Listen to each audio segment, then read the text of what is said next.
পীর সাহেব আসলে পীর সাহেবের হাতে যদি তওবা করে নেয় মাফ হবে না? হবে না। মসজিদের কোণায় বসে যদি কেউ তওবা করে নেয়, আল্লাহ যৌতুক নিয়েছিলাম মাফ করে দাও, মাফ করে দাও, মাফ করে, মাফ হবে না? হবে না। মসজিদ নয়, কাবা শরীফ গিয়ে গিয়ে আপনি গিলাফ ধরে, কাবা শরীফে গিলাফ ধরে তওবা করলেন, মাফ হবে না? হবে না। মুসলমান, কিন্তু আপনাকে বলতে চাই, এই সিস্টেমে যৌতুকের মাফি পাওয়ার রাস্তা নেই। যৌতুকের মাফি পাওয়ার রাস্তা আছে। যদি ভালো হয়ে যায় গোটা সমাজ ভালো হয়ে যাবে।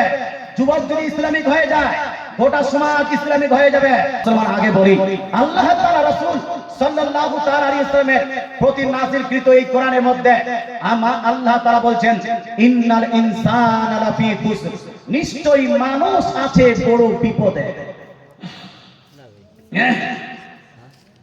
বড় বিপদে মানে কি? বড় বিপদ, দুনিয়াতে যে সমস্ত বিপদ আপদ আসে এগুলো হলো ছোট ছোট বিপদ, আর মরার পরে জাহান্নামের যেটা বিপদ সেটা হলো সব থেকে বড় বিপদ, নাকি ভাই? জাহান্নামের রাস্তায় জাহান্নাম, এটা হলো সব থেকে বড় বিপদ। ইন্নাল ইনসানা লাফি খুসর, নিশ্চয়ই মানুষ আছে বড় বিপদে, মানে হলো এই মানুষ চলছে জাহান্নামের রাস্তায়। আল্লাহ জানেন মানুষ চলছে কোথায়? জাহান্নামের রাস্তায়। মুসলমান, তবে আল্লাহ তাআলা আগে বলছেন ইল্লাল্লাযীনা আমানু, তবে এই মানুষ যদি জাহান্নামের রাস্তা থেকে বিরত থাকতে চায়, জান্নাতের রাস্তায় যদি যেতে চায়, তাকে চারটি কাজ করতে হবে। কয়টি কাজ? চারটি কাজ করতে হবে। কি কি কাজ করতে হবে? ইল্লাল্লাযীনা আমানু,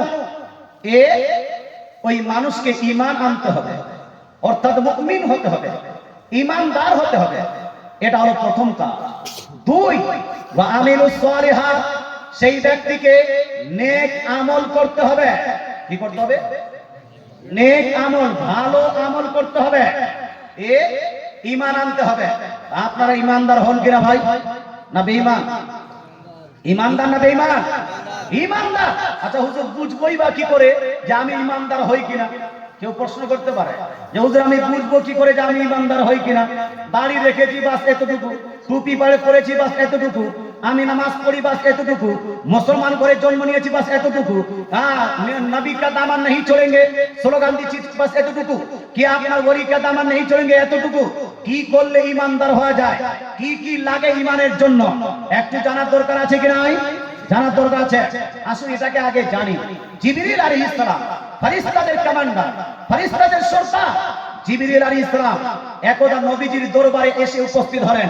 হাদিসটি বুখারী, মুসলিম, তিরমিজি, নাসাই, ইবনে মাজাহ, আবু দাউদ, প্রায় সব জায়গায়, সব হাদিসের কিতাবে একাধারে লিপিবদ্ধ আছে।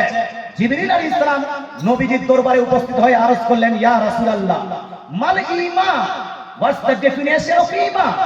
রাসূলুল্লাহকে জিজ্ঞেস করলে, ইয়া রাসূলুল্লাহ, ঈমান কাকে বলা হয়?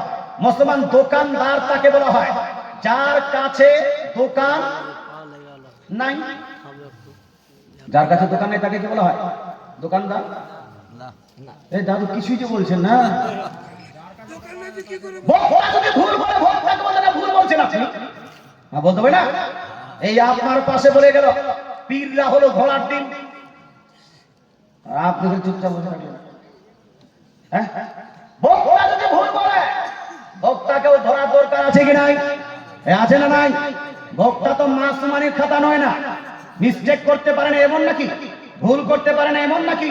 মুসলমান হাজারো হাজার বক্তা আছে, ওয়াহাবিদেরকে ছেড়েই দিলাম, সুন্নিদের মধ্যে হাজার হাজার বক্তা আছে যারা ঝুট বলে, মিথ্যা বলে, বানাওয়াট কিস্সা কাহিনী বলে, যারা আমাদের সুন্নিদের স্টেজে আসার পরেও এমন এমন জীবনী করবে যার ইসলামের সঙ্গে, কোরআন হাদিসের সঙ্গে, সিরাতের কিতাবের সঙ্গে কোনো সম্পর্কই নেই। কথা বোঝা গেল? কিন্তু কাঁদিয়ে চলে যায়। বক্তা ভুল বললে বক্তাকেও ঠিক করতে হবে। দোকানদার তাকে বলা হয় যার কাছে দোকান আছে। ঈমানদার তাকে বলা হয় যার কাছে ঈমান আছে। ঈমান কি জিনিস? জিবরিল আলাইহিস সালাম যখন নবীকে জিজ্ঞেস করলেন, ইয়া রাসূলুল্লাহ, ঈমান কাকে বলা হয়? রাসূলুল্লাহ বললেন, আন তুমিনা বিল্লাহ ওয়া মালাইকাতিহি ওয়া কুতুবিহি ওয়া রুসুলিহি ওয়াল ইয়াউমিল আখিরি ওয়াল কদরি খাইরিহি ওয়া শাররিহি ওয়া ফি রিওয়ায়াতিন ওয়াল বাসি বাদাল মাউত ওয়া ফি রিওয়ায়াতিন আন তুমিনা বিল জান্নাতি ওয়ান নারি ওয়া সিরা, অর্থাৎ আল্লাহ তাআলা রাসূল বলছেন ঈমান হলো আল্লাহকে বিশ্বাস করা। কাকে বিশ্বাস করা? আল্লাহকে বিশ্বাস করা, আল্লাহর রাসূলগণকে বিশ্বাস করা, আল্লাহর ফেরেশতাগণকে বিশ্বাস করা, আল্লাহর যতগুলো কিতাব নাযিল করেছেন সমস্ত কিতাবগুলোকে বিশ্বাস করা, তারপরে কিয়ামতকে বিশ্বাস করা, একদিন না একদিন কিয়ামত আসবে এটাকে বিশ্বাস করা, তারপরে তাকদীরকে বিশ্বাস করা, মানুষের সৃষ্টি হাজার হাজার বছর পূর্বে মানুষ পৃথিবীতে যা করবে আল্লাহ লিপিবদ্ধ করে দিয়েছেন, এটাকে বলা হয় তাকদীর। ছয়টা হলো, আর একটি রিওয়ায়াতে আছে মানুষ মরে ধ্বংস হয়ে যাবে না, শেষ হয়ে যাবে না, অস্তিত্ব খতম হয়ে যাবে না, বরং মানুষের রূহ থাকবে এবং মানুষকে আবার পুনরায় জীবিত করা হবে। এটাকে বলা হলো বাসি বাদাল মাউত, অর্থাৎ মরণের পরে আবার জীবিত হওয়া, এটাকেও বিশ্বাস করা। কথা বোঝা গেল? আর কি বিশ্বাস করতে হবে? ওয়া আনতুমিনা বিল জান্নাতি ওয়ান নার, আর বিশ্বাস করতে হবে জান্নাত আছে, জাহান্নাম আছে, আর পুলসিরাতও আছে। আর এক riwayate আছে মিজানকে বিশ্বাস করা।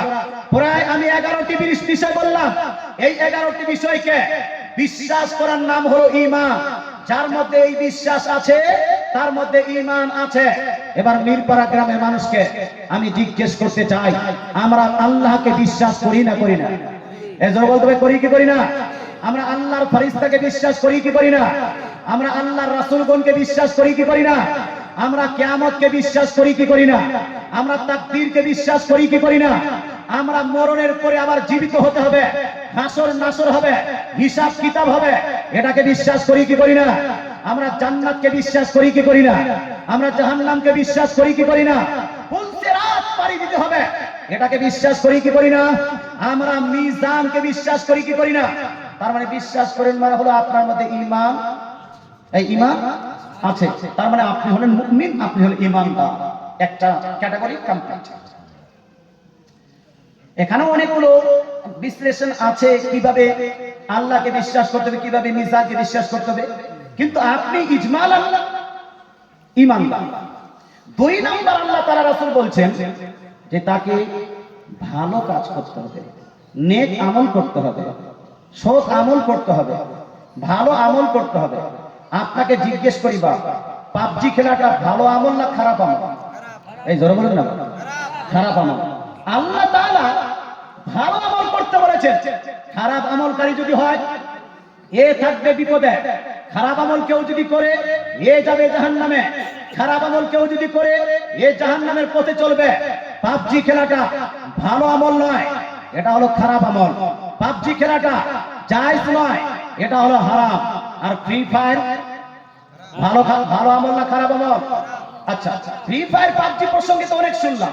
আসেন ক্যারাম বোর্ড খেলাটা, এটা ভালো আমল না খারাপ আমল? জোরে বলতে হবে। খারাপ মানে কি বাদ দিতে হবে না বেশি বেশি করতে হবে? বাদ দিতে হবে। তারপর লুডু খেলা, এমনিতে আগে কাগজের লুডু ছিল, এখন মোবাইলের লুডু। 3 দিকে 3 জন বা 4 দিকে 4 জন বসে গেছে। মুসলমান বন্ধু কম্পিটিশন করে নিয়েছে, যারা জিতবে তাকে চা খাওয়াতে হবে, যে হারবে সে খাবে। এইরকম চায়ের দোকানে বসে আড্ডা করে আপনি লুডু খেলছেন, এই লুডু খেলাটা হালাল না হারাম? হারাম। মুসলমান লুডু খেলাও হারাম হয়ে গেল। এবার আমি আপনাকে আর কয়েকটা গেমের কথা বলছি। রেমি গেম, যেটা মোবাইলে খেলা হয়, এখানে টাকা পাওয়া যায় খেলতে গেলে, এটা হালাল না হারাম?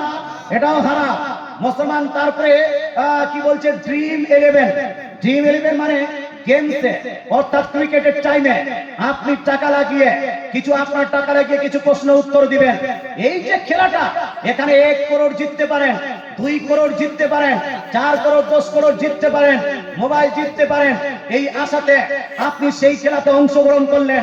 সেই খেলাটা হালাল না হারাম? বলুন না, হালাল না হারাম? হারাম।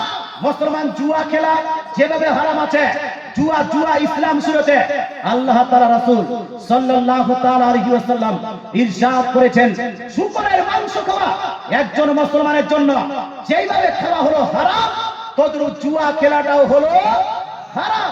জুয়ার ক্যাটাগরির মধ্যে অনেকগুলো জিনিস পড়ছে। জুয়াটা মূল হারাম, আর জুয়ার ক্যাটাগরির মধ্যে পড়ে যায় লটারি। কি পড়ে ভাই? জুয়ার ক্যাটাগরির মধ্যে কি পড়ে? লটারি। সুতরাং লটারির টিকিট আপনি কাটতে পারবেন না। লটারি আপনি কাটতে পারবেন না। লটারির টিকিট কাটাটা এটা হলো আপনার জন্য হারাম। 500 টাকা আপনি ইনকাম করেছেন, 300 টাকা লটারিতে লাগিয়ে দিয়ে 200 টাকা নিয়ে বাড়ি চালাবেন না, বহু চালাবেন না, বাচ্চা চালাবেন, এই কাজ করবেন না। লটারি চলবে না। তদ্রুপ আপনার ওই জুয়ার ক্যাটাগরিতে পড়ে ড্রিম ইলেভেন, তদ্রুপ জুয়ার ক্যাটাগরিতে পড়ে আপনার ওই আপনার রিমি গেম, এইগুলা খেলা চলবে না। আচ্ছা জুয়া খেলা যাবে না, তো সুদ খাওয়া যাবে ভাই? এটা হারা বলেন না। এখন তো সবাই ভদ্র হয়ে গেছেন, নম্র হয়ে গেছেন। সুদ খাওয়া যাবে না। এটা তো আমাদের বিজনেস, এটা তো আমার ব্যবসা। বিজনেস করা, ব্যবসা করা তো ভালো, এটা তো খারাপ কিছু নয়। তাহলে এটা না জায়েজ চলবে না কেন? এটা হারাম চলবে না কেন? এটাকে চালা উচিত ছিল। কিন্তু আল্লাহ তাআলা কোরআনুল মাজিদের মধ্যে, ফুরকানুল হামিদের মধ্যে আপনাকে বুঝানোর জন্য ইরশাদ করেছেন, ওয়া আহাল্লাল্লাহুল বাইয়া ওয়া হারামার রিবা। আল্লাহ তাআলা